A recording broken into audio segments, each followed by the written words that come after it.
My people, na happy Sunday, oh. My people, how una dey? My people, I dey greet una according to una time, oh. My country people, oh. No be small thing, oh. One ogbonge prophet, oh, a renouncer. That particular one, when he talk about Yul Edochie, hey, my people, he don't talk things about Judy Austin, or prophecy about Judy Austin. My people, very fearful and shocking prophecy about Judy Austin. My people, the man give Judy Austin solution to Judy Austin problem. He say Judy Ekwensu one at the see so. Judy Ekwensu no be happy woman. He say make everybody forget wetin dey happen. He say the way be say they do Judy Ekwensu now for body. Judy Ekwensu dey highly depressed. Say Judy Ekwensu fit even kpai herself because of the whole thing when it be say it dey happen. He say Judy Ekwensu one at the see so. He say Judy Austin na be the light of Magalu family. He say Judy Austin, yes, na be the light of Magalu family. Say God want to uplift Judy Austin in a special way, but Judy Austin, what desperation has made him get this hindrance in life. He said Judy Austin is destined to be great, but for this singular act, when he do out of greediness, out of envy, he said the whole thing don't thwart Judy Austin destiny. He said Judy Austin don't limit wetin God, the package where we say God get for her. He said Judy Austin na very big marine winch na im be. He said yes. He said but this kind of marine winch where we say Judy Ekwensu be na the type when it be say she be great woman, but because of say in go about this life in a wrong way, that is why say Judy Austin, the calamity. He say all these things want to be say they happen to Judy. According to this prophet say Judy Austin and Yul Edochie, then their marriage no go last. He said their marriage no go last. He said you say this thing when we say then they do for social media, then they do. He said Yul Edochie can never last with Judy. He said wetin Judy do. He said if only Judy know wetin God been get for am. If to say they see into the future, see wetin God get for am. If for no even try and near Yul Edochie. He said because going to marry Yul Edochie na limit in destiny. According to wetin this prophet talk, he said Mr. Obasi one at the sea. He said Mr. Obasi na be the only man when he be say he love Judy with his heart. He said Mr. Obasi, the kind of love when Mr. Obasi get for Judy. He said Yul Edochie no get that love for Judy Austin. He said all that glitters is not gold. He said Judy Austin was just carried away with fame and the rest. He said Judy Austin na him be the person when be say God be one use make. He said you see this marriage between him and Obasi one at the see so Obasi saw the future by. That is why he decided say make Judy go school, because through Judy, he said Obasi with am supposed to go far. He said but Judy was carried away. Judy can't go enter into where he not supposed to enter. This place when he dey so now, he be like person when he be say he dey eat food, the food no dey enter in belle. He said this one not be happiness. According to wetin this renuncier dey talk, he said this one not be happiness. He brings solution to Judy. Make una watch this video reach the end. My people, now welcome to our channel. This na Maureen Gist. Those of una want to never join our membership, make una join. Those of una wey be say una dey watch us for the first time, make una subscribe. Those of una wey be say una don watch us before and una don subscribe, I say God will bless una. those of una when e be say una dey support us, I say may una be blessed, may God bless una, and you can equally super thank us for this our video. Yes, my people, it is not a small thing. It is not a small thing. Yul Edochie, according to wetin dis Renancia dey talk, e say Judy Austin come from a very poor background, and Judy Austin na im be the light of im family. Im light na im be the candle wey be say e suppose to light im family. E say but Judy Austin went so far by going to do some kind spiritual dent when e be say e don block im way. E say dis thing when e be say Judy Austin do so, e say if to say Judy Austin dey see future, see wetin God get in stock for am, im for borrow leg, e for no even try am. Say im want to use Yul Edochie climb. That was wetin im suppose to do. E no suppose to go break person home.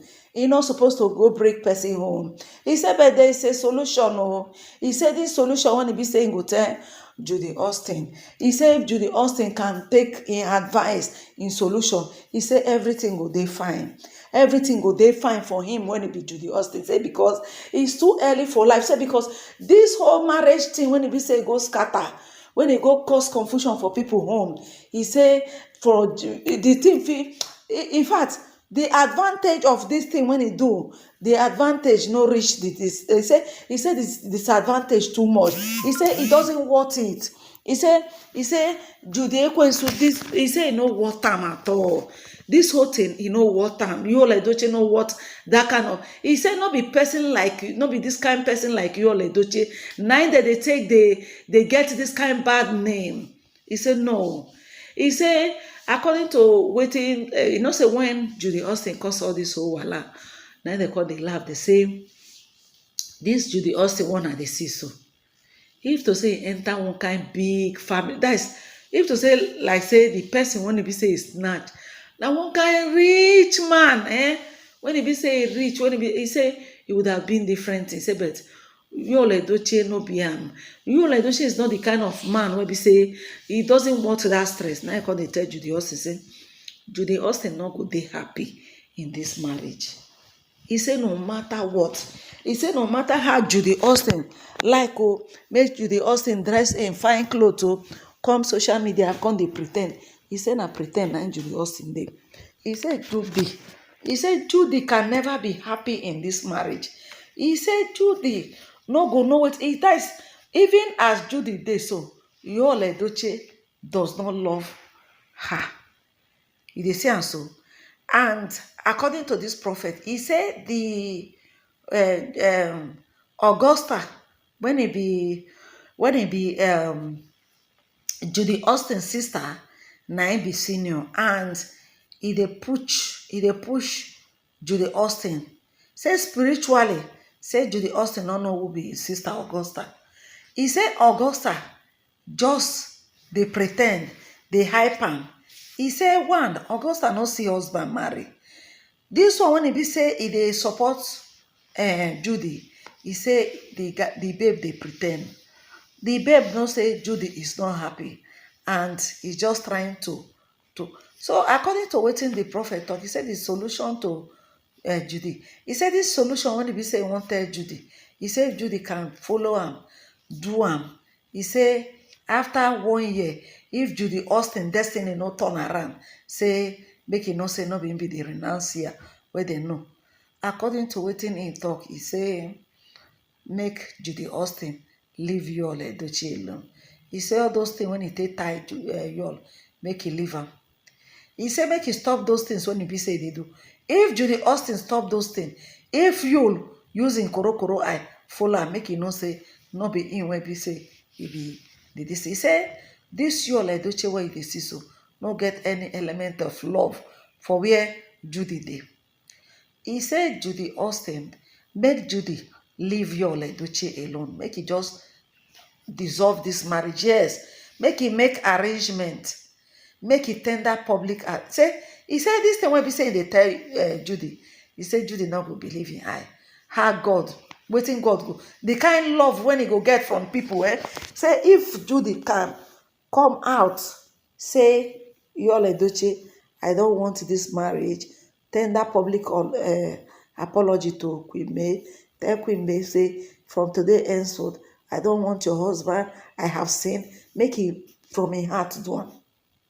Make it beg people for forgiveness. Make it beg. Make it just cry to God for mercy. He said, waiting Judy Austin need than a mercy. Make Judy Austin go cry for God for mercy. You say because not be everybody then they steal their husband. Not be everybody then they scatter their home. He said this one when he be say he go for. He say he no go favor am. If case don't take it, say he no go make am. He no go survive and say this depression at this early stage when you Judy they get, even you all they get. He say na symptoms, say na sign, say all is not well. He said this thing when he tell, he said make Judy come on for that marriage. Make it come on for that marriage. Say it is better for Judy to stay as a single girl than to say in the marry Yul Edochie. He say if Judy do this thing when he tell him, he say the way things go transform for Judy. The way things go transform. The way Judy name go, then go write Judy name for the book of life. He said Judy there for the book of death now. He said the way they go write the name. He said the way the people, the kind favor where we say Judy go get, Judy go they ask, say na be this. So does he really want it? He go not say yes. You see, he said, if not, if Judy not do this thing when he talk, he said, make Judy they wash. Make Judy they wash. He said, time go reach when he be say, time go reach when he be say, you'll go leave her.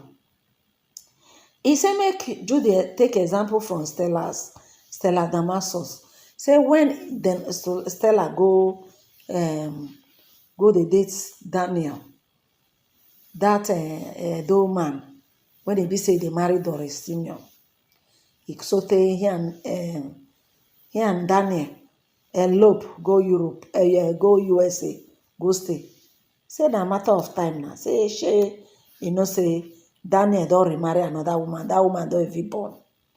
So now they tell Judy say, he say Judy, in future day bright, but this Yul Edochie saga and Yul Edochie marriage, now he take dabaru her own self, thinking that they do me.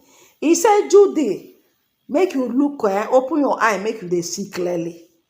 He said, make Judy open your eye, make you they see clearly. Say, in go fit compare am now, where be say, in don't marry Yul Edochie, and when he dey single, which one they better? He said, he suffer, where be say, Judy go suffer. Hey, he said, Judy, if you know waiting good for you, you see this Mr. Obasi, children, when he be say you abandoned for one corner, he said the spirit of those speaking them go make they cause more hindrance for Yul Edochie and Judy. If to say Yul Edochie even accept those speaking them, God for even see because of the innocent children, seeing the answer Yul Edochie prayer. Say by this one, well, so my people, when I not say prophecy when it come like this, a lot of people they know they take am serious. They go they take and say, prophet just they carry the talk. He say, Judy.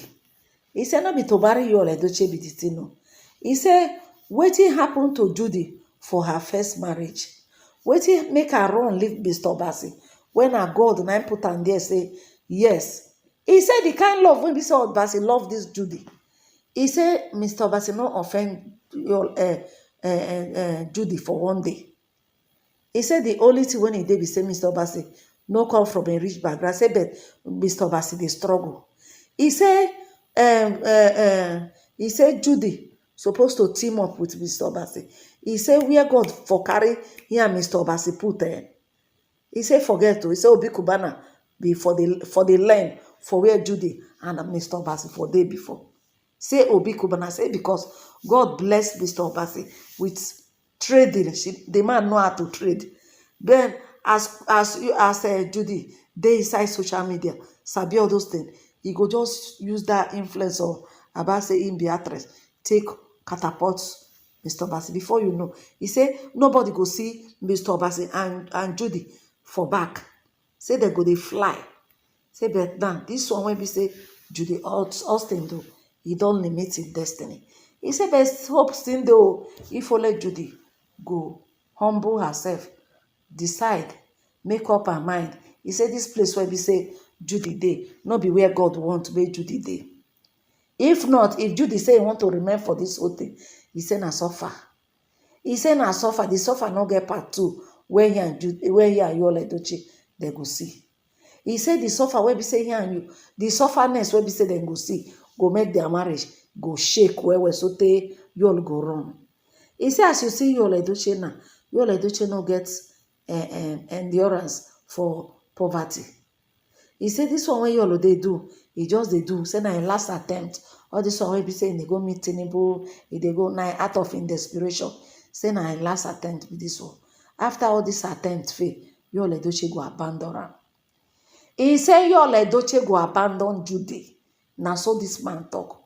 This man said a lot of things. Go catch me. As this man dey say. He say Yul Edochie go abandon Judy. He say Yul Edochie and Judy, they are not meant to be together. Judy use longer throat to do this thing. Say, and anything one person do out of longer throat, they go well.